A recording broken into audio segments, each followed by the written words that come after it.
बच्चे और बच्चियों, तुम्हारे देश की महिमा,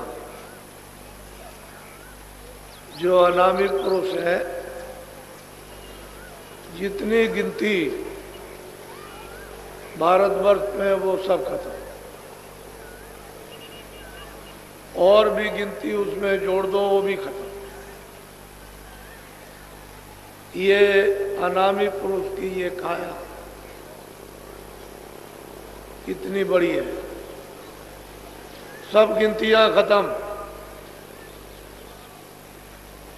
इतनी बड़ी उनकी काया। तो जो विस्तार होगा उनका वो बहुत बड़ा हो, उसी से कितने ईश्वर, कितने ब्रह्म, कितने पार ब्रह्म, कितने महाकाल, ये सब उसी के पैदा किए हुए। जितनी जीवात्माएं खचाखच, कोई भी रेशा बगैर जीवात्माओं के सुरतों के कहीं दिखाई देता नहीं, खचाखच उन लोकों में भरा हुआ अथाह सागर।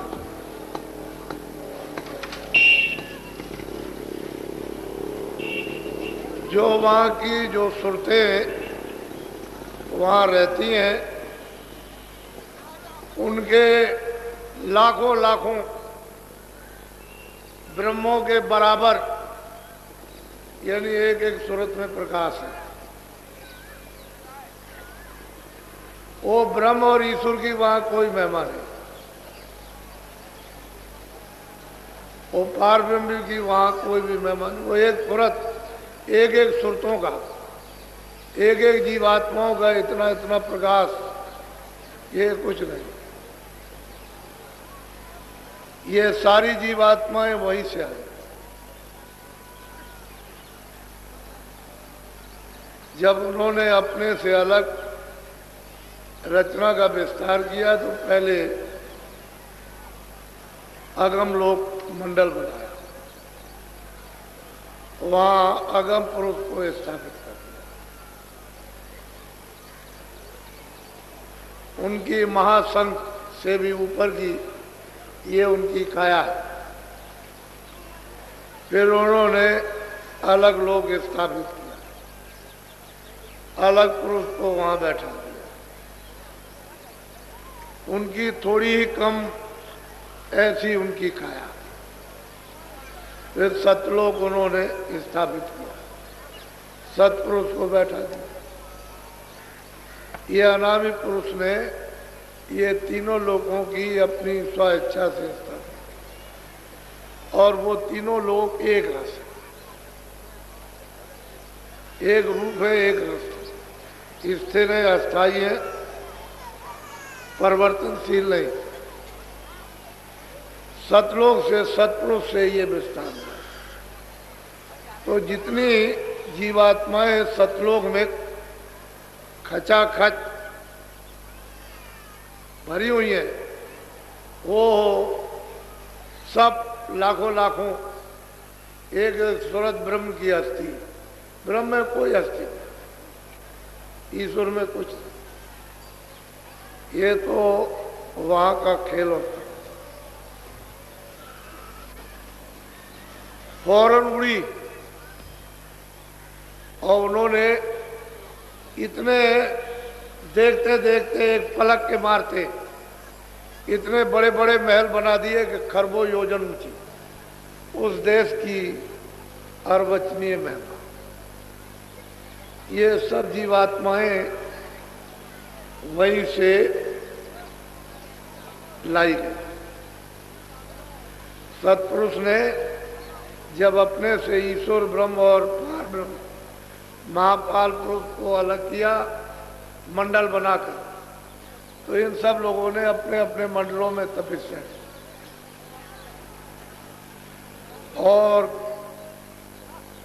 ये लिखन पढ़न का काम नहीं है। जितनी स्याही समुद्र में बनाओ बन रहा है कि कल में पत्तों की बना लो पृथ्वी को कागज, इतने दिनों तक आप उस पर लिखो ये सब खत्म। इतने दिनों तक इन्होंने तपस्या की। ईश्वर ने जिसको खुदा कहते हैं, ब्रह्म ने जिसको रब कहते हैं, पार ब्रह्म ने जिसको अल्लाह कहते हैं, महाकाल पुरुष ने सबने तपस्या की घना घोर और सत्पुरुष को खुश करने कि हमसे प्रसन्न हो जाए। हमको देश से क्यों निकाल दिया, अलग क्यों कर दिया, कोई कारण तो होगा ही। अब वो तो उनकी मौज मर्जी की बात। इतने दिनों तक ये तप करते रहे, तब वो उसके बाद सत्पुरुष इनसे प्रसन्न हुए कि तुम्हारी तपस्या पूरी हुई, हम तुमसे खुश हैं, बोलो तुम क्या चाहते। फिर उन्होंने सतलोक के समान राज मांगा कि जैसा आप, इनको मालूम हो गया था कि मुझको निकाल दिया, तो राज मांगा कि आपके राज के समान ही हमको राज। तो मौज मर्जी सत्पुरुष की थी। उन्होंने मतलब ये कहा चाहे मत। तो जीवात्माओं के बगैर, सुरतों के बगैर यहाँ कोई रचना नहीं हो सकती किसी भी मंडल में। जब वो सुरतें आएंगी तभी रचना बैठेगी। वैसे तो जीवात्माओं का भंडार एक छोटा सा सब लोगों में सत्पुरुष ने तकसीम कर दे। वो तो अथाह सागर है, उसके लिए क्या, उसमें से जरा सा दे दिया। उसमें अथाह सागर भरा हुआ, उसका तो कोई पारावार नहीं। तो एक छोटा सा भंडार सुरतों का अपने अपने मंडलों में ऊपर से देते चले आए। तो इनको भी बांट दिया निरंजन भगवान को। ऐसे ही ऊपर से बांटते चले आए। तो अपने अपने भंडार को इन्होंने सबने स्वीकार कर लिया कि मालिक मुझसे प्रसन्न हो गए। बस ये भंडार लेकर के उधर तो नामी के द्वारा उतार के ले आएंगे दूसरा कुछ। जब उतारा जाएगा तो एक आवाज से दूसरी आवाज, एक नाम से स्थान तक ले आएंगे तो वहाँ वो नाम वही, फिर वो अपने नाम पर उतार लेंगे, अपनी आवाज पर, अपने बाजे पर। तो ये धीरे जाए तो ठेका बनाया कि इतने दिनों तक तो सब यहाँ रहो। कितने जुग बीत गए, अनगिनत, गिने नहीं जाते हैं। सतयुग त्रेता द्वापर पहले तो थे ही नहीं। ये सतयुग द्वापर त्रेता कोई नहीं था, न कलयुग। कहते हैं अनगिनत युग बीत गए तो धीरे धीरे उतारा गया। पहले महाकाल पद में आए, फिर नीचे ब्रह्म पद में, धीरे धीरे ठेका बनाकर, ताकि एकाएक चली जाए तो यहाँ तो घबराएंगे, यहाँ लड़ नहीं सकते। तो धीरे धीरे उतार उतार कर धीरे धीरे फिर जब ब्रह्म स्थान पर ले आए तो वहाँ इनको बहुत आनंद में थे, कोई तकलीफ तो वहाँ थी नहीं। तो इन सभी जीवात्माओं पर एक कपड़ा डाल दिया, बहुत बारीक लतीफ। लतीफ कहते हैं झीना, शब्द, स्पर्श, रूप, रस, गंध, ताकि इनको इन चीजों का बोध हो जाए। शब्द का भी बोध हो जाए, रूप का भी बोध हो जाए, स्पर्श का भी बोध, गंध का भी बोध हो जाए, यानी पांचों चीजों का बोध हो। तो सूरत को मालूम तो हो गया कि मेरे ऊपर में कोई चीज फेंक दी गई, लेकिन वो इतना तेज, इतना प्रकाश कि उसमें कुछ पता भी नहीं चल सकता। कपड़ा डालते हैं, इसको कहते हैं कारण का। यही से कारण बीज बनेगा। शब्द, स्पर्श, रूप। पहले तो सूरत शब्द रूप थी, वो तो स्वयं ही शब्द रूप थी। उसको तो उससे तो दूसरे ही यानी अनुभव करते थे। तो जब यहाँ कपड़ा डाल दिया, धीरे धीरे धीरे धीरे शब्द, स्पर्श, रूप, रस, गंध, बहुत तत्वों तक। ये वहां के कितने युग बीत जाए, यहाँ के नहीं, तब तक वहां वो रहे। फिर नीचे उतारा गया तो वो जो मसाला था वो नीचे मोटा बनेगा, तो सूक्ष्म जब निरंजन भगवान के स्थान पर आए तो वहाँ एक है उससे थोड़ा मोटा प्रकाश, वहाँ भी है, वहाँ भी कोई अंधेरा नहीं है, तो मोटा कपड़ा डाल दिया, बहुत वो भी बारीक, शब्द स्पर्श रूप रसगंध और मन बुद्धि चित्त और अहंकार, बस 9 तत्व, ऊपर 5 तत्वों का नेतृत्व। ये मंडल है इनके, ब्रह्म के और ईश्वर के अलग अलग, ईश्वर का मंडल अलग है और ब्रह्म का अलग अलग मंडल है इनके, बहुत बड़े बड़े। उन मंडलों में कितनी त्रिलोकियां, कितने लोग हैं वो गिने नहीं जा सकते, इतने बड़े बड़े मंडल। तो जब यहाँ बहुत मुद्दतों तक रखा, फिर धीरे से नीचे उतारा, तो आद्या मां शक्ति ने इन पर उससे मोटा कपड़ा डाल दिया, थोड़ा सा मोटा, उसको कहते हैं लिंग से।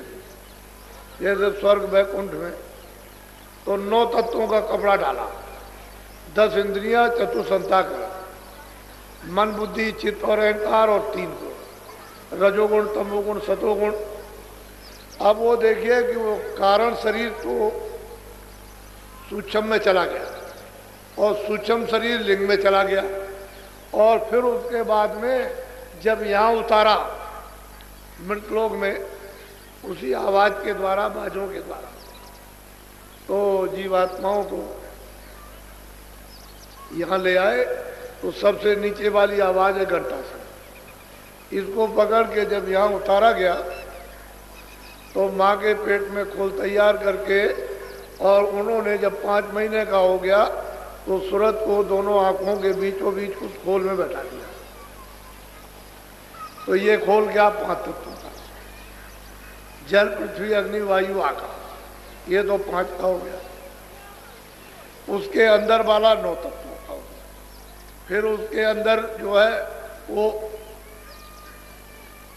इसके ये 5 तत्वों का लिंग शरीर 17 तत्वों का, फिर उसके अंदर 9 तत्वों का शरीर, फिर उसके अंदर 5 तत्वों का। अब इस तरह से इसने कपड़ा पहन रखा। अब इसको अगर कोई नहीं जानेगा तो इसका कपड़ा कोई उतार नहीं सकता, ये आभूषण है उसका। तो इतने कपड़े सूरत ने पहन रखे। उस समय पर कोई बंधन नहीं था, सूरत यहाँ बैठ गई, माँ के पेट में सब सुन रही है, सब देख रही है, कोई आंख बंद नहीं थी। जैसे ही 9 महीने का बच्चा पैदा हुआ तो आंख भी खुली, कान भी है, सब बातें सुन रही और सब देख रही है और चढ़ती चली जाती है। उसे रोक टोक नहीं है, चढ़ जाती है। एक इसको उतार दिया, छोड़ दिया, फिर उसने लिंग को उतारा, उसको छोड़ दिया, फिर उसने सूचक को उतारा, छोड़ दिया, कारण को उतारा, छोड़ दिया, चली जाती। और रोज दरबार में सतलोक में हाजिरी से सब जितनी भी ये सुरतें जीवात्माएं सब रोज जाती थी। उस समय जाने आने का कोई बंधन नहीं। अब इनको कहा गया कि भाई तुम गंदगी ये अपनी छोड़ देना, गंदगी को पास न रखना, वहीं तो जो सुरतें यानी मतलब गंदगी छोड़ दी, सर से निकल गई। इनकी अवध रखी 1 लाख बरस, तो बहुत चली गई वापस, वो कम नहीं गई, बहुत गई। लेकिन जब ये मालूम हुआ कि सब चली जाएंगी तो निरंजन भगवान ने फिर अब इनके लिए रोक टोक खड़ी कर, फौरन उन्होंने शक्तियां पैदा करके और उनका जन्म दिलवा दिया और उनको आदेश दे दिया कि जंगल में चले जाओ घोर तपस्या। वो चले गए ब्रह्मा विष्णु महादेव और वहाँ 20,000 वर्ष तप किया। फिर उनको जब समाधि लगाई तो उनको देववाणी हो गई कि तुम चारों वेद विधान बना। बस यही से सब बंधन हो गए। ये कूड़ा कचड़ा, ये सब पाप का पुण्य का, अच्छे का बुरे का, न्याय का सत्य असत का सब ये पड़ेगा, क्योंकि उस समय तो आँख खुली थी, कान खुले थे, रास्ता कुछ बंद नहीं था, नाक भी खुली, जाते थे आते थे। बस इतना ही था कि जा रहे आ रहे अपना घोंसला देखे हुए, फौरन उतर के आए, अपने घोंसले में आ गई। ये उनका घोंसला था, पंचभौतिक शरीर। लेकिन जब अवध पूरी होगी तब चले जाए। तो फिर पीछे से ये झगड़ा लगा दिया। तो जब ये झगड़ा लगाया तो फिर गंदगी इसमें छन करके वो तो कारण लोक में चली गई जमा हो, कुछ सूक्ष्म लोक में गंदगी जमा हो गई, कुछ लिंग लोक में गंदगी जमा हो गई। जो बारी बारी अशुभ कर्म हुए वो मतलब ये कि शरीर में जमा, तो मन और बुद्धि और चित्त और ये सब गंदे हो गए, अंतःकरण गंदा हो गया। फिर वो जीवात्मा जो स्वच्छ और साफ बैठी हुई थी वो गंदी होने लगी। तो इस बार आपने कूड़ा कचरा डाल करके इसको गंदा कर, तो आँख भी बंद हो गई, कान भी बंद हो गए, नाक, क्योंकि ये तो वहाँ लेकर के आई थी। इस बार तो कोई पर्दा था नहीं, तो आँख पर, कान पर, नाक पर, इसमें तो सुधा ये चीज है, वहाँ भी रहेगी तब यही चीज है। तो जो चीज कुदरती है जिसको कोई बना नहीं सकता वो उसके अंदर मौजूद। आँख भी है, कान भी, नाक भी, अब गंदगी पड़ गई, बस यही से बनना। आज़ादी दे दी, उसने कहा जो भी कोई कर्म करेगा मृत लोक में वो अपने अपने कर्म का फल भोगेगा। अब वो पता ठिकाना तो हम भूल गए, अपने घर में आने का, भाई किस रास्ते से जाएंगे, घर में पहुंचेंगे वो भूल गए। अब यहीं पर लगे झगड़े में, बस यहीं पर बस बस्ती बसाने लगे, इच्छा बसाने लगे, ममता करने लगे, आशा बांधने लगे, बस यही झगड़े। अब आपकी वो आशा खत्म हो गई, इच्छा खत्म हो गई कि अपने घर का कैसा आनंद है, कैसा सुख है, कैसी सुंदरता है, कैसी शक्ति है, कैसा ज्ञान हो, भूल गए। सही बात तो सही है कि ये आपका ये प्रदेश है। और देखो आप 50 वर्ष के हो गए, 60 वर्ष के, 70 वर्ष के तो जाने, और वैसे तो बच्चा आता है जब समय पूरा हो जाता है कर्मानुसार, तो 2 साल का भी चल दिया, 4 साल का भी, 10 साल। लेकिन अगर पूरी आयु आपको मिली है और संभाल के लिए चलोगे तो 50 भी जा सकते हो, 60 भी जा सकते हो और 80 भी जा सकते हो। संयम बिगाड़ दोगे तो पहले ही चले जाओगे, क्योंकि श्वासों की पूंजी खत्म हो जाएगी संयम बिगाड़ने से, तो पहले ही आप इस मकान से खाली कर दिया, चले जाओ। बस ये कर्मों का बंधन हो गया, और जीव जो है इस बंधन में फंस गए। अब उसने और नीचे फिर सजाए, उनके कारागार बना दिए, तो जीवात्माओं को कहीं निकल ना जाए तो सजा देने लगे। अब वो चले गए, अब कब होगा, तो ये उनका काम यही है। और इन्होंने ऐसी ऐसी रचना की है, स्वर्ग में की इतनी सुंदर रचना, तो वहाँ पर मतलब ये है कि स्त्रियाँ भी है, पुरुष भी हैं, छोटे छोटे बच्चे भी दिखाई देते हैं। बहुत सुंदर रचना, बहुत खूबसूरत, यानी चित्रकारियों से ऐसी सुंदर है। वहाँ के लिबास, पहरावा, कपड़ा तो नहीं है रुई का है, रेशमी ये कपड़ा तो नहीं, लेकिन मालूम होता है कि ऐसा सुंदर कि वो जेवर वगैरह जो उसकी काशी पहराव, बेल बूटों का इतना सुंदर है कि वो मोहित हो जाए, ऐसा लिबास। स्त्रियाँ जो वहाँ की चमकीली है, यानी वस्त्रों को मालूम होता है पहरे हुए इतने चमकदार हैं कि तुम फौरन मोहित हो जाओ। वो अप्सराएं उधरी रहती है, नित्य नाच, नृत्य होता रहता है। ये नाच आज क्या चीज है, कुछ नहीं, हर वक्त 24 घंटे हर क्षण नाच होते रहते हैं, विचित्र भांत के नाच। तो साधक के लिए तो अगर कोई बताने वाला नहीं तो उधर से आगे जा ही नहीं सकता, वो तो वहीं फंस जाए। तो उसने ऐसा माया का जाल कि इससे बचो, यहाँ तो वहाँ लक्ष्मी है, सावित्री है और पार्वती, और वहाँ स्त्रियाँ हैं, दोनों घेर लेंगे, ऊपर नीचे दाएं बाएं रिद्धियाँ सिद्धियाँ सब घेर के खड़ी हो जाती हैं। तो बुद्धि का हरण, प्रलोभन दे देंगे, बस आपकी साधना खत्म। ऊपर जाइए तो आध्यात्म आ सकती, उसका इतना बड़ा लोक है कि मतलब यह है कि कितने, मतलब यह है कि करोड़ों कि 1 2 4 10 20 करोड़ नहीं, कितने करोड़ों का लंबा मैदान, उसमें औरतें ही औरतें। स्त्रियाँ तो उससे जाल से निकालना बहुत मुश्किल।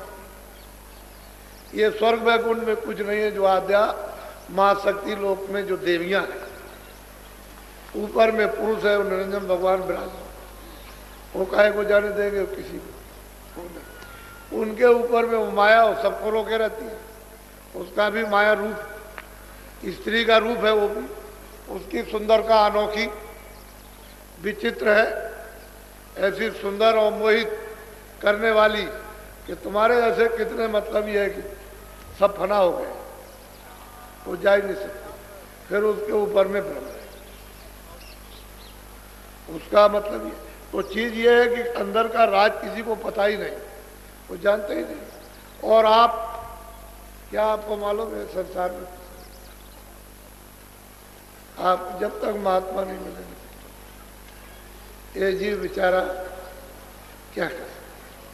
वही सूरत है जो हजारों लाखों करोड़ों ब्रह्मों की वो शक्ति और प्रकाश रखती थी, आज वो बूंद रूप से एक जर्रा, एक कण, उससे भी छोटी, हजारों गुना कड़के कर दी जाए उससे भी छोटी, वो मतलब ये है कि वो सूरत हो गई। और फिर उसका जो प्रकाश था वो सब इस जड़ में जज हो गया, लय हो गया। अब बिना महात्मा महापुरुषों के इसको कोई समेट भी नहीं सकता, क्योंकि उनको मालूम है कि कहाँ बैठी है, उनको पता है इसमें क्या है, आँख भी है, कान भी है, नाक भी है, ये बरामद, ये समेटी कैसे जाएगी, उधर से खींची किस तरह से जाएगी, प्रकाश सिमट करके कैसे आएगा, ये उनको मालूम है। योगी योग करते रहे वो भी बेकार हो, उससे भी कोई लाभ नहीं।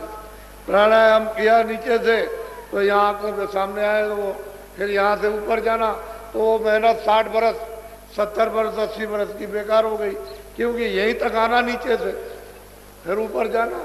अब संतों महात्माओं ने कलयुग में यहीं से जीवों को ऊपर उठा लिया, ये नाम की डोर को पकड़ो चलो यहीं से, इसमें कोई तकलीफ नहीं, कोई प्राणायाम नहीं करना, कोई शारीरिक तकलीफ नहीं, कोई परित्याग नहीं, कोई मतलब है छोड़ना छाड़ना नहीं, बस अपना सहज जो भी शरीर अच्छा के लिए पहनते हो खाते हो खा, उसमें कोई दिक्कत परेशानी। और सहज में इधर से अपना ध्यान तवज्जो हटाकर उधर लगा दो, बस इधर से पौधा उखाड़ो, इधर जो आपने ख्याल और ध्यान, इधर आशा और बासा आपने इधर फैला रखी उसको हटा लीजिए, इधर लगा दीजिए, तो इतने में तो काम बनेगा। बुल्ला साहब थे, उन्होंने किसी ने पूछा कि आपने कैसे भगवान को पाया, कह रहे अरे भाई क्या है, इधर से जैसे मैं पौधा उखाड़ता हूँ और ये इधर लगाता हूँ, जैसे धान उसका पौधा इधर लगाया खेत में, कह लगे भाई इतनी देर में भगवान मिलता, इधर से ध्यान हटाओ इधर लगा दो, इतने में था। तो कलयुग में इसीलिए तो उन्होंने कहा है कि कलयुग के समान कोई सरल सुलभ भगवान की प्राप्ति के लिए दूसरा जीवों के लिए है ही नहीं, ये सुलभ युग है।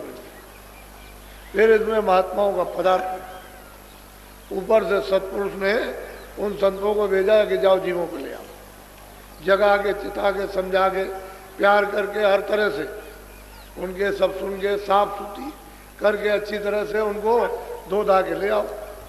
और क्या हो तो प्यारी करते, प्यारी से बता सकते हैं, दूसरा और कुछ नहीं। शक्ति नहीं, शक्ति तो कर सकते, लेकिन वो शक्ति करेंगे तो बदनाम होगा। ये इनमें कालंक है तो उनमें दया है, कालंक का नाम निशान नहीं। तो शक्ति अति कुछ नहीं, प्यार कर, तो प्यार में फंसा लेंगे कहीं, चलो मेरे पीछे पीछे चले आओ, तो ये जीव चला जाएगा, फिर किसी के बस की बात नहीं। फिर और प्यार में उसको फिर सब बंधन टूट जाएंगे, चाहे जितने भी पाप लदे हों उस पर, वो सब धो दिए जाए। वो तो वहाँ धोने की नदी है, फौरन पोर दिया उसमें, बस छटक फटक करके साफ। उधर गए तो उधर देखा क्या है, कौन जा रहा, वो धर्म जरा जगाती है, बैठा हुआ है, तो आवाज लगाई कि तलाशी दे दो, कैसे जा रहे हो, ये टिकट है, ये है टिकट, ये नाम। तो कुछ है कि देख लीजिए, वो देखा उनका चिता, जब कुछ झाड़ा लेगा, क्योंकि वो तो गार्ड जगाती सबका झाड़ा लेता है, जैसे वो डिटेक्टर लग जाता है कि तुम उधर जा रहे हो तो दिखाओ कुछ है तो नहीं तुम्हारे पास, हथियार वगैरह कुछ बम बम, तो तलाशी लेते हैं तो सब जो जाता सब। ऐसे उधर कोई भी जाएगा सब, जब कुछ नहीं निकलेगा कैसे, कुछ नहीं कर सकते। तो आपने तो अभी मतलब ये है कि कहीं गोता लगाया ही नहीं, जाने नहीं कि गोता जीवात्माएं कहाँ लगा के फड़फड़ा करके शुद्ध पवित्र और साफ हो जाती है। तो महात्मा ले जाते हैं, उसमें नदी में बोरा बोर देते हैं कि कर ले स्नान जल्दी से, कलमल के जितने भी कर्म अशुभ शुभ इनको धो डाल जल्दी से। तब ये जीव धोता है, उसमें नहाता है। इनको बेचारों कहाँ का नाम, नदी कहाँ बह रही, कर्मनाशा नदी कहाँ है इन्हें क्या पता। कर्मनाशा नदी है, उसमें स्नान वो महापुरुष कराते हैं। तब ये जीव इस योग होते हैं कि हम आगे चले गए। नहीं कैसे कर्मनाश ना हो तो कौन ले जाएगा।